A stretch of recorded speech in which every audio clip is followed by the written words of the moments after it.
할렐루야. 우리 성가대 좋은 찬양 감사합니다. 우리 서로 축복하며 인사합니다. 반갑습니다.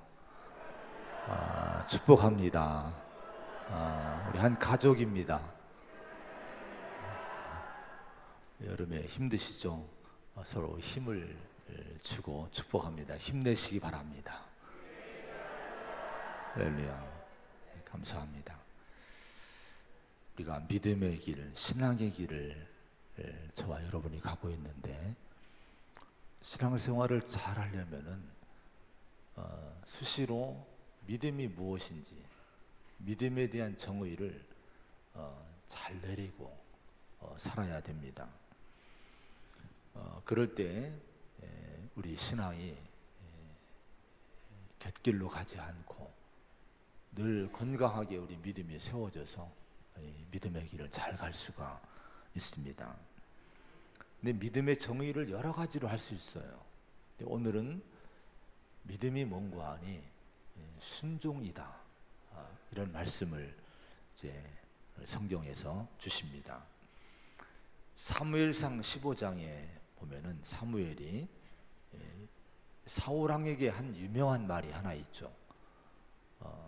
어떤 말을 했습니까? 순종이 제사보다 낫고 또 듣는 것이 수당의 기름보다 낫습니다. 이런 얘기를 왕에게 했습니다. 왜 이런 얘기를 했는고 하니, 사울왕이 하나님께 제사를 드린다고, 예배를 드린다고, 제물을 이제 준비한다고 많은 제물을, 짐승을 준비를 해요. 그런데 실은 그 제물을 준비한 것이 하나님이 아말렉의 모든 다 이제 멸절하라고 했는데, 인간의 욕심으로 그 짐승들, 좋은 기름진 짐승들을 남겨놓은 거예요. 이걸 추궁하니까 사울이 변명을 하는 가운데 이제 하나님을 위해서 제사를 드리려고 좋은 걸 준비했다고 얘기를 합니다. 이때 하나님이 사무엘을 통해 책망을 하신 거예요. 순종이 제사보다 낫습니다. 이런 얘기를 하게 된 거예요. 오늘 이 사무엘의 왕을 통해 사무엘이 사울왕에게 한 그 말을 통해서 우리의 신앙의 자세를 어떻게 해야 되는지 가르쳐 주십니다. 다 우리가 예배자로 오늘 이렇게 모였어요. 하나님을 예배한다고 이 자리에 또 준비하고 나왔죠. 헌금 준비하고 시간을 바치고 또 복장 모습들을 준비하느라고 얼마나 애를 쓰셨습니까? 그런데 이걸로 내가 하나님을 믿는 것으로 이제 끝내면 안 됩니다. 이거 가지고 나는 하나님 잘 믿어, 이렇게 스스로 얘기해도 안 돼요. 실은 중요한 것은 뭔가 하니, 예배 이후의 삶이 중요합니다. 예배 밖의 삶이 중요해요. 내 삶이, 언행이, 가정생활이, 물질이나 직장이나 사회생활이 하나님의 이 말씀과 진리를 적용하며 살고 있는지, 정말 하나님께 순종하는 길을 가고 있는지, 이걸 점검을 해봐야 됩니다. 이 순종이 제사보다 낫다는 거예요. 여러분, 이 믿음의 정의를 한번 우리 마음에 새기시고, 순종을 통해서 내 믿음이 증거되고 내 믿음이 실제화되는 그런 삶을, 건강한 믿음의 삶을 살아갈 수 있는 저와 여러분 되기를 축원을 드립니다. 자, 오늘 말씀을 보면은 17절부터 오늘 본문의 말씀을 주셨는데, 야곱이 일어나서 이제 고향으로 가는 모습이 이제 나오게 됩니다. 야곱이 일어나 가족을 이끌고 출발하는 거예요. 어디로 갑니까? 가나안 땅으로 출발합니다. 자, 야곱이 20년 동안의 도피 생활을 끝나고 고향으로 돌아가는데, 문제는 자신의 외삼촌이고 자기를 돌봐줬던 이 장인이 되는 라반이 자기를 순순히 보내주지를 않을 것 같아요. 또 그럴 사람이 아닙니다. 이게 이 장애물이에요. 그래서 이 야곱은요, 이걸 알고 이제 도망을 하는데, 언제 도망을 하는 거 아니? 19절에 보면은 그때 라반이 양털을 깎으러 갔으므로, 이런 말씀이 나와요. 양털 깎는 시기를 기다렸다가 그때 도망을 나오게 되는 거예요. 왜 그랬는 거 아니? 양털 깎을 때는, 양털을 깎는 것은요, 우리 농사 짓는 거에 의하면 추수기입니다. 열심히 한 해 동안 농사 짓고 가을에 추수를 거두잖아요. 저희 어렸을 때 추수를 할 때는요, 잔치를 했어요.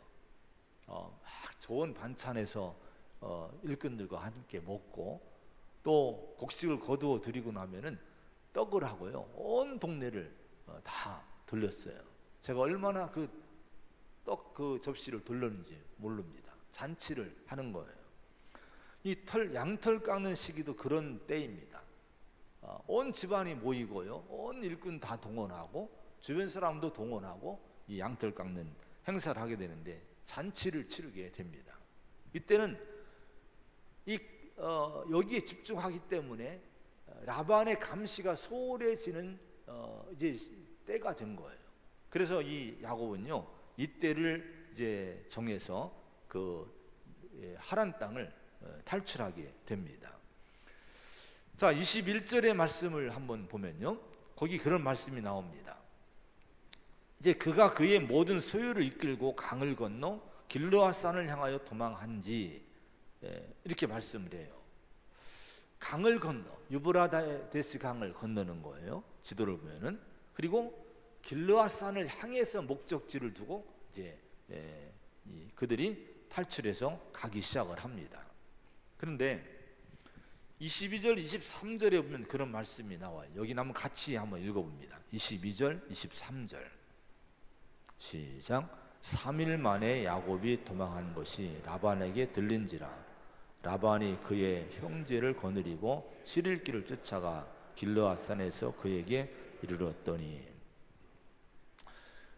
야곱의 가정이 탈출해서 도망간 지 3일 만에 라반이 그 소식을 들어요. 야곱이 도망갔어요. 소식이 들리는 거예요. 그래서 이 라반은 추격대를 조직을 해서 야곱을 쫓아옵니다. 7일 만에 야곱을 붙잡아요. 길르앗산에 장막을 치고 있는 야곱 일행을 잡게 됩니다. 그런데 여기 23절에 라반이 7일 길을 쫓아가서 길르앗산에서 야곱을 잡았다고, 그에게 이르렀다고 말씀을 합니다.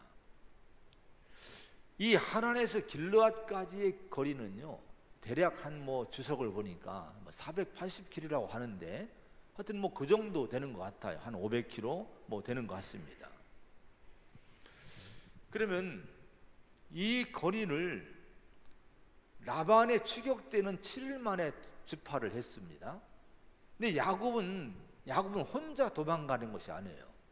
가축들을 이끌고 어린 자녀들을 이끌고 많은 그 가문을 이끌고 이동하는 거기 때문에 이건 정말 한 열흘 만에 가기가 어려운 거리입니다. 그런데 이 길르앗산에 도착해서 장막을 치고 있었다 하는 것은 어쨌든 그 거리를 한 열흘 만에 도착을 한 거예요.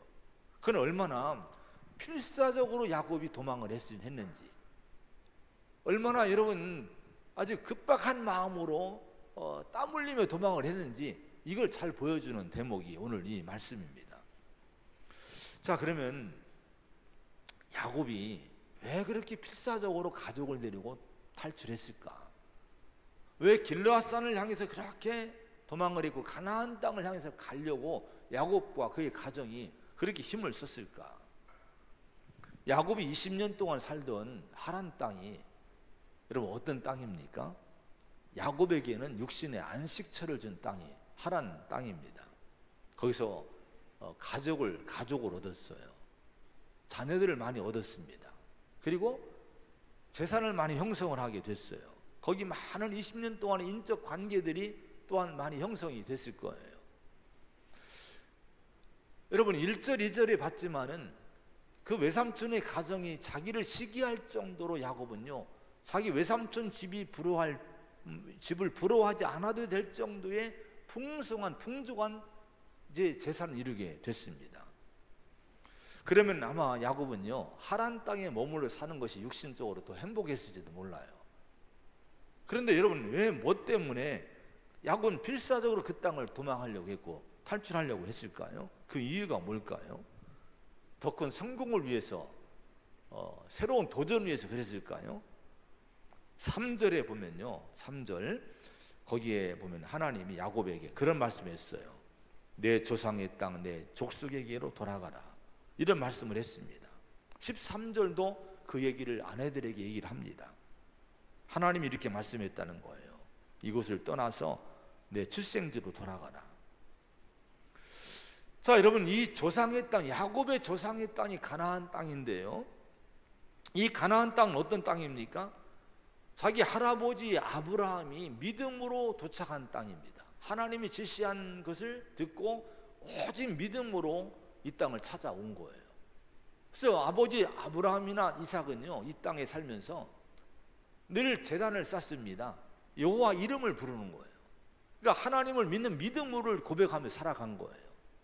예배하고 찬송하고 은혜 가운데 살던 땅이 바로 이 가나안 땅입니다. 야곱도 그 은혜를 이제 누리며 살았을 거예요. 나중에 그 땅을 도망 나올 때 베델 땅에서 하나님이, 살아계신 하나님이 야곱을 만나주시는 감격을 야곱은 체험합니다.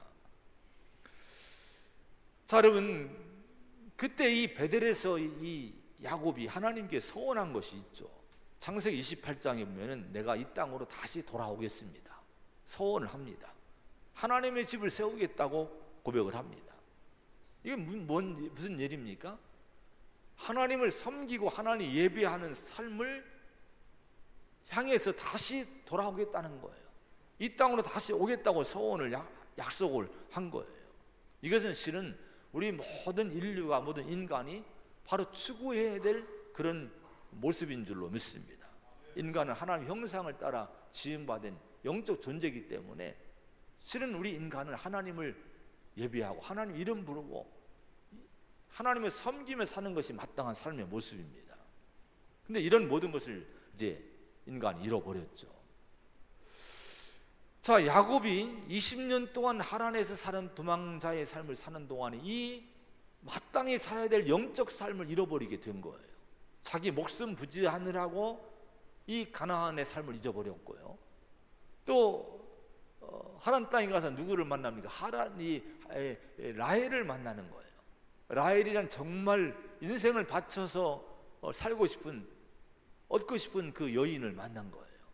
이 라헬과의 사랑 때문에 14년의 세월을 보냅니다. 그리고 자식을 낳고요, 재산을 형성하는 과정 속에서 또 몇 년이 흐릅니다. 그러다 보니까 20년 세월이 흐르게 된 거예요. 자, 여기 20년 동안 살면서 이제는 안정을 이루고요, 가정을 이루고 행복한 삶을 살고 있는데 어떤 일이 벌어집니까? 거기서 아마 그냥 있었으면 야곱이 어쩌면 거기 눌러 앉아 살았을지도 모릅니다. 근데 1절 2절에 봤지만은 평화가 깨집니다. 문제가 생기는 거예요. 그 갈등이 생기고 고통이 오고 문제가 오게 된 거예요. 이때 하나님이 뭐라고 말씀했습니까? 하나님 말씀하신 것이 내 족속에게로 돌아가라는 거예요. 이 말씀을 듣고 야곱이 정신 차립니다. 아, 내가 살 곳이 이곳이 아니구나.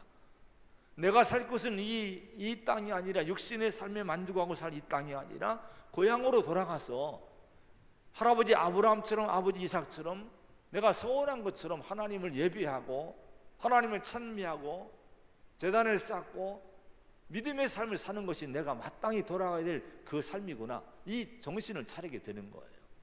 그리고 바로 그 땅을 위해서 이제는 결심하고 오늘 탈출하게 됩니다. 자, 오늘 이 가나안 땅을 향해서 가게 되는데 하나님이 말씀했죠. 족속에게로 돌아가라, 네 본연의 삶으로, 영적인 삶으로 돌아가라, 이 말씀했을 때에 그동안은 이 야곱이 이 순종을 미뤘습니다. 순종의 마음을 갖지 못했어요. 근데 오늘 드디어 결단합니다. 순종하고 그 땅을 향해 가는데 어떻게 합니까? 필사적으로 도망가는 거예요. 여러분, 하란 땅이 좋았다면 그렇게 필사적으로 가지 않았을 거예요. 정말 이 하나님 땅이 아니라 내가 살아야 될 땅은 이 가나안임을 이 야곱이 절실히 깨달았기 때문에 이제는 놓칠 수 없다는 거예요. 이제는 양보할 수 없다는 거예요. 그런 마음으로 이 가나안을 향해서 목숨 걸고 필사적으로 이 도망을 가기, 탈출하기 시작을 한 거예요. 여러분, 오늘 우리가 순종할 것이 뭡니까? 영적인 삶을 향해 우리가 순종해야 될 줄로 믿습니다. 혹시나 아직도 하나님 땅에 내가 머물러 있는 상태는 아닌지 그 땅을 나오라고 말씀을 해요. 하나님과의 관계, 하나님과 동행하는 삶으로의 깊은 믿음으로 우리가 돌아가기를 원하십니다. 그걸 위해서 순종하는 성도가 되시기를 축원을 드립니다. 그걸 위해서 열정으로 주님을 향해 달려갈 수 있는 그런 열정이 회복되기를 축원을 드립니다. 자, 이제 야곱이 이제 믿음으로 가나안 땅을 향해 가기 시작을 합니다. 그런데 21절, 22절의 말씀 한번 같이 봅니다. 21절, 22절입니다. 시작. 그가 그의 모든 소유를 이끌고 야곱이 도망한 것이 라반에게 들린지라. 자, 야곱이 하란 땅을 떠나 가나안을 향해 믿음을 가지고 가는데 어떻게 그 모습이 어떤 모습으로 갑니까? 도망쳤다는 거예요. 도망했다는 거예요. 물론 여러분 그럴 수밖에 없었죠. 라반이 놓아주지 않으니까. 라반이 알면은 자기를 놔주지 않을 걸 알기 때문에 이제 이 도망치듯이 그 땅을 탈출하게 된 거예요. 20절에 보면은 이렇게 얘기합니다. 야곱은 그 거취를 아람 사람 라반에게 말하지 아니하고 가만히 떠났더라. 몰래 떠나게 됐다 하는 거예요. 자, 야곱의 상황이라면 충분히 이해할 수 있는 일인데요. 그런데 이 말씀을 통해 제가 제 마음에 주신 거 있어요. 오늘 우리 성도들이, 우리 자신들이 신앙생활을 이렇게 하고 있다고 하는 거예요. 마치 도망치듯이 신앙생활을 하고 있다는 거예요. 가만히 내색을 하지 않고, 어디 내색을 하지 않고 그냥 조용히 그렇게 신앙생활을 하는 모습들이 많다고, 이런 마음의 감동을 주셨습니다. 야곱은요, 가나안 땅에서 자기 형 때문에 나올 때 도망해서 나왔지 않습니까? 근데 하란에서 다시 고향으로 갈 때 도망해 갑니다. 이 야곱은 도망자의 모습으로 살고 있어요. 근데 만약에 이런 생각을 해봅니다. 야곱이 고향으로 돌아가는 하나님 말씀을 가지고 13절에 보면요, 자기 아내들을 설득을 해요. 당당하게 설득합니다. 하나님이 베델에서 만난 하나님이 나를 돌아가게 했다. 우리 돌아가자. 가족들에게는 당당하게 얘기를 합니다. 자, 그러면 이렇게 자기 아내들과 가족들에게 당당하게 고백한 것처럼 자기 외삼촌 라반에게도 당당하게 하나님이 내게 말씀하셨어요. 나 좀 돌아가야 됩니다. 내가 있을 곳은 이곳이 아니라 베델입니다라고 당당하게 얘기했다고 하면은 여러분, 가나안 땅으로 가는 길이 막혔을까요? 야곱이 여러분 못 갔을까요? 그렇지는 않았을 거예요.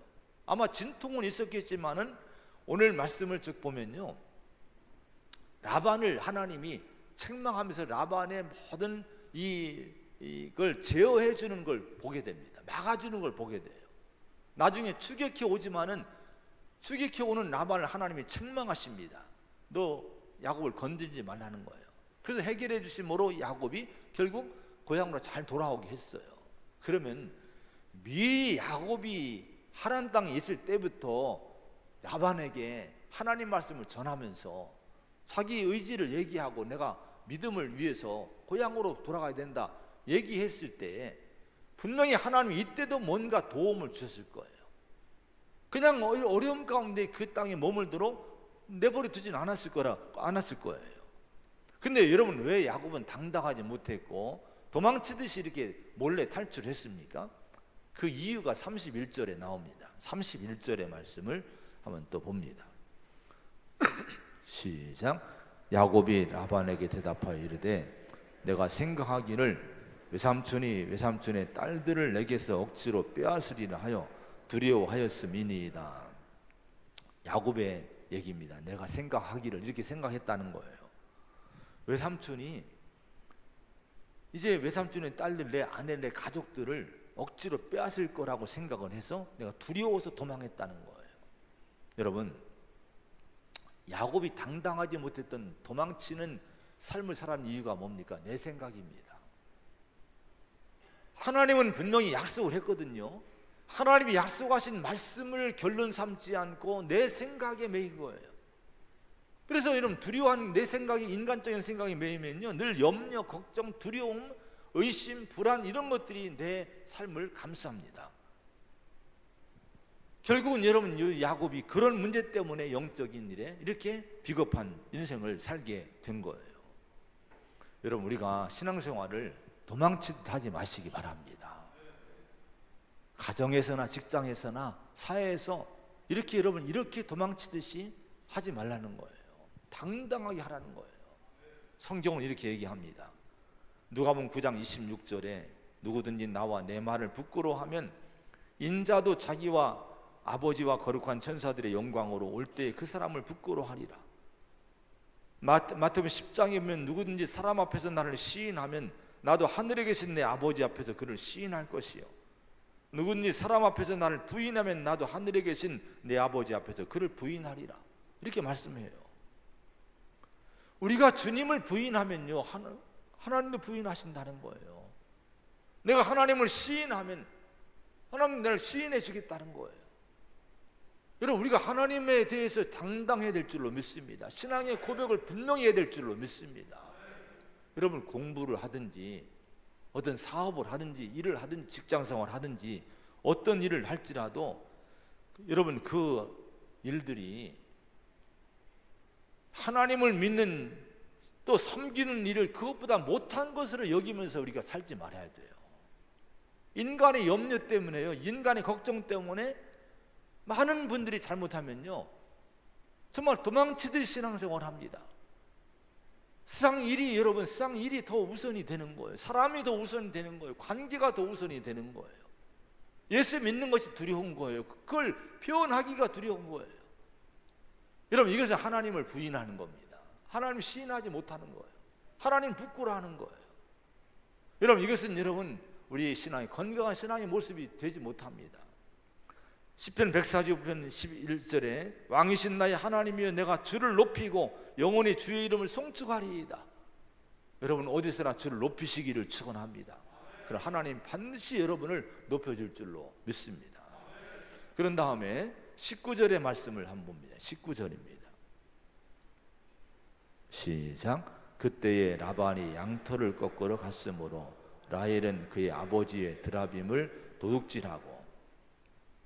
자, 하란을 탈출해 나올 때에 어디를 가려고 나왔다고 했습니까? 가나안 땅을 향해 믿음을 위해 나가게 된 거예요. 근데 라헬이요, 믿음을 가지고 가나안 땅을 출발하면서 도둑질합니다. 자기 아버지의 드라빔을 훔쳐서 도둑질해서 출발했다는 거예요. 자, 그러면 하나님 말씀 듣고 순종하면서 여러분 가나안 땅을 향해 간다고 그 목적지를 정하고 나서도 왜 하나님의 아버지의 드라빔을 훔치는 도둑질하는 일을 하고 출발을 했을까? 이런 짓을 했을까요? 드라빔이 그럼 뭡니까? 드라빔은요, 공동번역에 보면은 수호신들을 훔쳐냈다, 이렇게 수호신이라고 번역을 했어요. 이 드라빔은 가정의 하나의 수호신, 우상이라고 보면 됩니다. 목재나 아니면 은이나 이런 것들로 만드는 조그만 우상입니다. 이걸로 뭔가 복을 비는 거예요. 늘 이거 놓고 복 빌고 또 점을 치고 뭐 이런 일에 사용한 것이 드라빔입니다. 왜 라헬이 이 우상을 아버지로부터 도둑질한 탐욕을 부렸을까요? 이 부분에 대해서 칼빈이 이런 해석을 했어요. 가나안 땅, 특히 야곱의 고향까지의 그 먼 거리를 도망치며 여행해야 하는 험한 길인데, 그 먼 길의 여행이 두려웠던 라헬은 여행의 안전을 위해 축복을 빌기 위해서 그 우상인 드라빔을 도둑질했을 것이다, 그거예요. 길이 지금 현실적으로 멀고 험합니다. 두려운 길입니다. 걱정이 돼요. 근데 하나님을 의지하고 믿음으로 가야 될 터인데 이게 믿음이 아직 안 오는 거예요. 그래서 아버지의 드라빔 우상을 훔쳐가지고 이걸 소유하고 가면은 이 드라빔이 나를 지켜주겠지, 마음의 안정을 위해서 이런 드라빔을 훔쳐갔다고 하는 겁니다. 근데 여러분, 이것이 안전을 줬습니까? 오히려 위험을 줍니다. 나중에 자기 라반이, 아버지 라반이요, 이것 때문에 막 날뛰입니다. 죽인다고 하는 거예요. 오히려 더 위험이, 그 죽을 수밖에 없는 그런 위험에 처한 걸 볼 때 이 우상은 자기에게 안전을 주지 못한 걸 볼 수가 있습니다. 자, 그러면서 이 드라빔이라는 우상은요, 고대 근동 지역의 상속 제도에서 이게 사용됐대요. 드라빔을, 아버지 드라빔을 갖고 있는 사람이 나중에 상속을 받을 때에 집안의 지배권을 갖는다는 거예요. 상속을 갑절이나 더 많이 이제 상속받게 됐다고 하는 거예요. 그럼 그 이유를 보면은 라헬이 아버지 드라빔을 훔친 것은 계산을 한 거예요. 후일에 아버지가 돌아가시면 내가 주도권을 잡아야지, 그리고 아버지 유산 가운데 많은 부분을 내가 차지해야지, 이런 계산이 깔린 가운데 드라빔을 훔쳤을 것이다, 이렇게 해석도 하게 됩니다. 결국 라헬이 그 드라빔을 도둑질한 것을 통해 드러난 라헬의 마음이 뭡니까? 하나님을 예배하고 하나님을 섬기고 하나님을 믿는 믿음으로 순종하며 가나안 땅을 향해 간다고 하면서도 정작 여러분, 이 라헬의 마음속에는 안전과 행복의 기반을 어디에 두고 있는 거예요? 여러분, 물질에 두고 있다고 하는 거예요. 세상에 두고 있다고 하는 거예요. 하나님의 자기의 행복의 기반이 못된 거예요. 의지의 여러분 대상이 못된 거예요. 오늘 우리가 이 라헬의 모습을 보면서 우리 자신을 한번 돌아봐야 됩니다. 우리는 하나님을 믿고 이 믿음의 길을 가고 있어요. 근데 하나님 그럼 완전히 맡겨야 되지 않겠습니까? 내 인생의 안전을 책임져 줄 분이 누굽니까? 이 야곱의 안전을 책임져 주신 분은 하나님이셔요. 라반이 그렇게 길길이 날뛰면서 이 야곱을 잡으러 왔지만 이 라반의 문제를 해결해 주고 안전하게 고향으로 돌아가게 하신 분이 하나님이지 않습니까? 하나님이 우리 인생을 책임지실 줄로 믿습니다. 그러면 끝까지 우리 먹고 마시고 입는 모든 문제나 내 일생의 모든 문제를 하나님께 맡기고 믿음으로 가야 돼요. 근데 우리는 드라빔을 너무 잡고 있는 거예요. 사람을 잡고 있고 물질을 잡고 있고 뭔가 여러분 어떤 조직을 잡고 있고 육신의 것들을 잡고 있고 이것으로 내 인생의 안전의 기반을 삼고 거기서 편안해 하려고 하는 그런 유혹을 받고 있습니다. 이게 드라빔이라고 하는 거예요. 우리 성도는요, 드라빔을 놔야 됩니다. 드라빔을 버려야 됩니다. 그래야 하나님 우리 인생을 온전히 책임져 줄 줄로 믿습니다. 여러분, 드라빔을 분별하고 이런 것들을 우리가 버릴 수 있는, 하나님을 온전히 의지할 수 있는 결단으로 사시기를 축원을 드립니다. 마지막으로 32절의 말씀을 한번 같이 보겠습니다. 32절입니다. 시작. 외삼촌의 신을 누구에게서 찾든지 그는 살지 못할 것이요, 우리 형제들 앞에서 무엇이든지 외삼촌의 것이 발견되거든 외삼촌에게로 가져가소서 하니 야곱은 라헬이 그것을 도둑질한 줄을 알지 못함이었더라. 자, 이런 얘기입니다. 이제 라헬이 아버지 드라빔을 훔쳐냈어요. 도둑질하고 가는 중에 라반의 추격이 와서 잡힙니다. 라반이 이제 뭐라고 합니까? 그 왜 내 신을 도둑질했느냐 정죄하고 이제 지금 추궁하는 거예요. 근데 야곱은요, 자기 아내가 자기 장인의 드라빔을 훔친 걸 모르는 상태에서 외삼촌에게 큰 소리 칩니다. 자, 우리는 그런 짓을 안 했다는 거, 우리는 죄가 없다는 거예요. 그러면서 누구든지 외삼촌의 신을 누구에게서 찾든지 그 사람은 살지 못한다, 한마디로 사형시켜도 좋다는 거예요. 죽여도 좋다는 거예요. 자, 그래서 여러분, 이 라반이 그 야곱의 장막을 다 뒤져요. 다 수색을 합니다. 근데 드라빔을 못 찾아요. 왜 그랬습니까? 이미 이건 라헬이 안장에 넣어놓고 거기 주저앉아 깔고 앉아 있기 때문에 찾을 수가 없었던 거예요. 36절에 보면요, 이렇게 얘기합니다. 야곱이 노하여 라반을 책망할세. 드라빔을 못 찾고 나니까 이 야곱이 자기 장인에게 막 이 책망하는데요, 어떻게 하는 거 아니면 노하여라고 하는 것은 불같이 화를 냈다는 거예요. 책망했다는 것은요, 이건요 원어에 싸웠다는 거예요. 막 싸웠다는 거예요. 이걸 여러분 이 원어를 원색적으로 이걸 만약 이걸 번역을 한다면요, 이겁니다. 야곱은 라반을 향하여 미치도록 화를 내었다라고 번역을 합니다. 그러니까 여러분 얼마나 이 야곱의 상태가 좀 어떤지를 잘 표현한 말이죠. 자기 장인에게 막 날뛴 거예요. 우리가 무슨 죄가 있길래 이렇게 난리를 치느냐고, 막 화를 내고 막 싸우고 이렇게 대들고 이렇게 한 거예요. 그런데 여러분 보세요. 야곱이 죄 없다고 큰소리 치지만은, 또 라반이 다 뒤졌지만은 이 드라빔을 찾아내지 못했지만은 실상은 뭡니까? 그 죄가 발각되지 않았을 뿐이지, 또 야곱이 몰랐을 뿐이지 실은 그 집안에 죄가 있는 거예요. 라반을 도둑질한 이러면 죄가 있는 거예요. 아니, 그 드라빔을 도둑질한 라반의 그 드라빔을 도둑질한 죄가 그 가정 가운데 있는 거예요. 이게 현실입니다. 자, 그런데 그럼 라반을 한번 보기 바랍니다. 야곱의 가정을 향해서 이 죄인 가정이라고 정죄하며 심판하며 쫓아왔던, 화를 내고 분노하는 이 라반은 어떤 인간일까요? 41절의 말씀 한번 봅니다. 41절입니다. 41절 시작. 내가 외삼촌의 집에 있는 외삼촌의 양떼를 위하여 6년을 외삼촌에게 봉사하였거니와 외삼촌께서 내 품삯을 10번이나 바꾸셨으며, 이 얘기는 이런 얘기입니다. 야곱을 통해서 라반을 책망하는데요, 당신은 잘한 게 뭐가 있느냐 이거예요. 10번이나 그때마다 품삯을 변개하며 나를 고통스럽게 하고 나를 착취하고 나를 어렵게 한 거. 자, 야곱의 입에서 이 얘기를 하게 하심으로 하나님이 드러낸 것이 뭡니까? 하나님이 드러내신 것은 라반 너도 죄인이란 거예요. 네가 야곱의 가정을 향해서 이 죄를 찾아내려고 정죄하려고 애를 쓰고 있는데 실은 너도 죄인이란 거예요. 너도 별 수 없는 죄인이라고 야곱을 통해서 라반의 실체를 드러내게 된 거예요.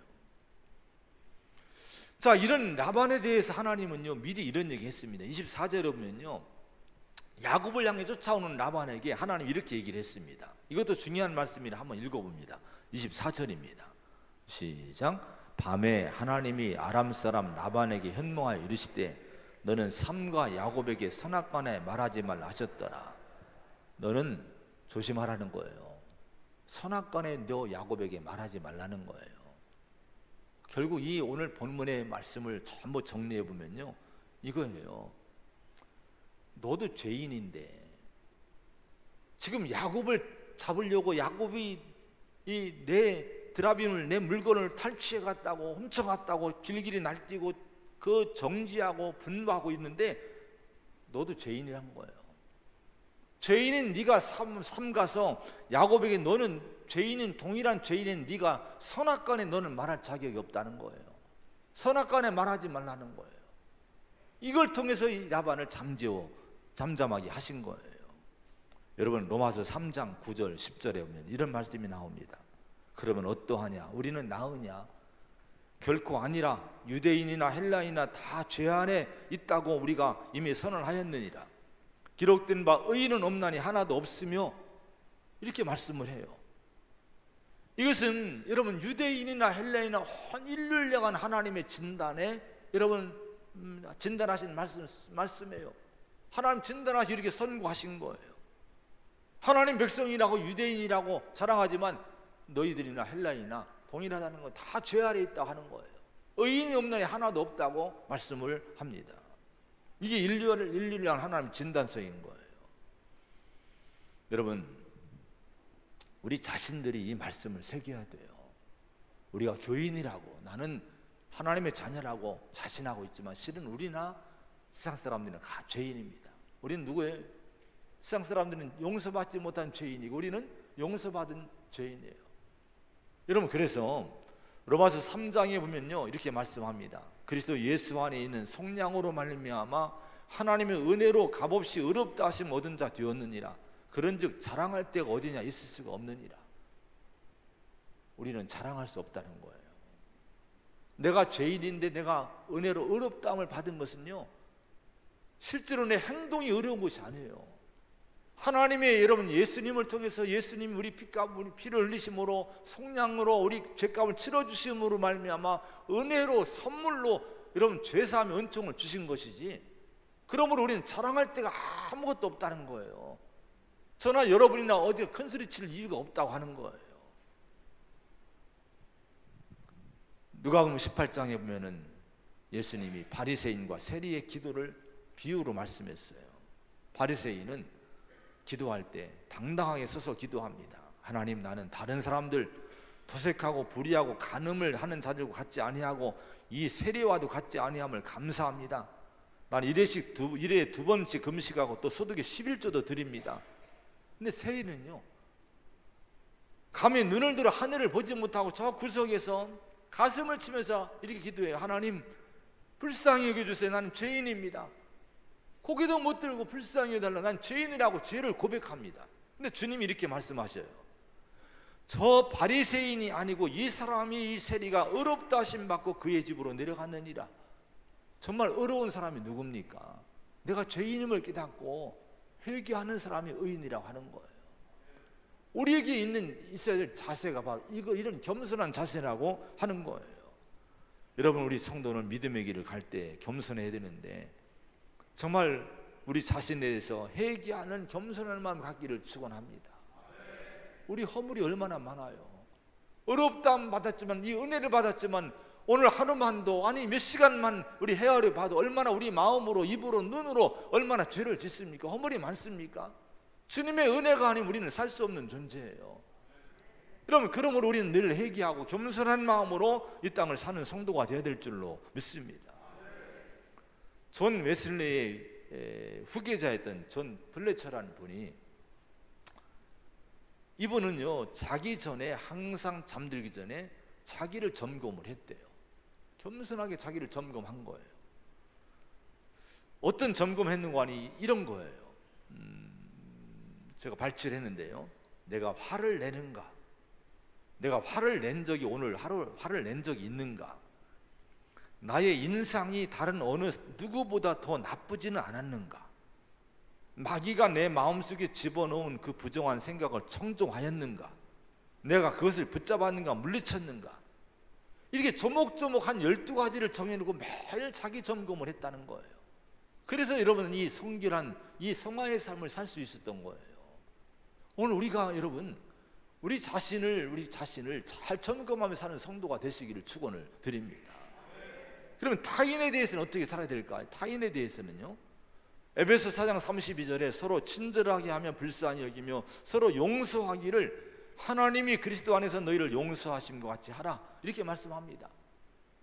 다른 사람에 대해서 라반처럼 야곱처럼 대하지 말라는 거. 서로를 향해서 지금 여러분, 당신도 죄인이지 않냐, 너도 죄인이지 않냐, 서로 하지만 여러분 결국 둘 다 죄인이지 않습니까? 나는 죄 없다 하지만 분명히 죄인이지 않습니까? 근데 여러분, 그러므로 우리가 다른 사람에 대해서는요, 하나님은 뭐라고 말씀하는 거 아니? 서로 따뜻하게 대해주라는 거예요. 너그럽게 대해주라는 거예요. 용서해주라고 하는 거예요.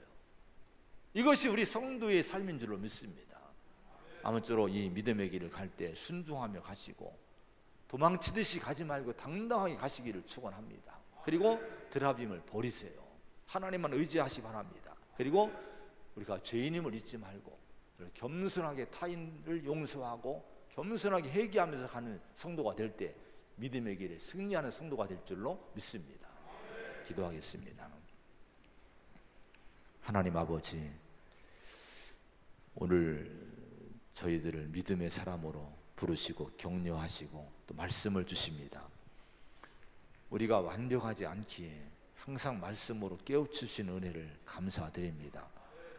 하나님, 믿음은 순종이니 아버지, 하나님 말씀을 따라갔던 믿음의 선진들처럼 내 삶이 예배 이후에 하나님 말씀을 따라 살아가는 삶으로 우리가 신앙의 삶을 잘 살도록 인도하여 주시옵소서. 당당하기 원합니다. 하나님을 시인하며 살게 하여 주옵시고 우리가 하나님 외에는 의지하는 것이 없기를 원합니다. 다른 것에 내 인생의 안전에 기반을 두지 않게 하시고 영원하신 하나님께 내 인생을 맡기게 하여 주옵시고 우리가 다 동일한 죄인임을 잊지 말고 하나님의 은혜로 살고 있음을 잊지 말고 우리가 겸손하게 살게 하여 주옵소서. 그럴 때 우리는 행복하고 믿음의 길을 끝까지 승리할 줄로 믿습니다. 예수님의 이름으로 간절히 기도하옵나이다. 아멘. 찬송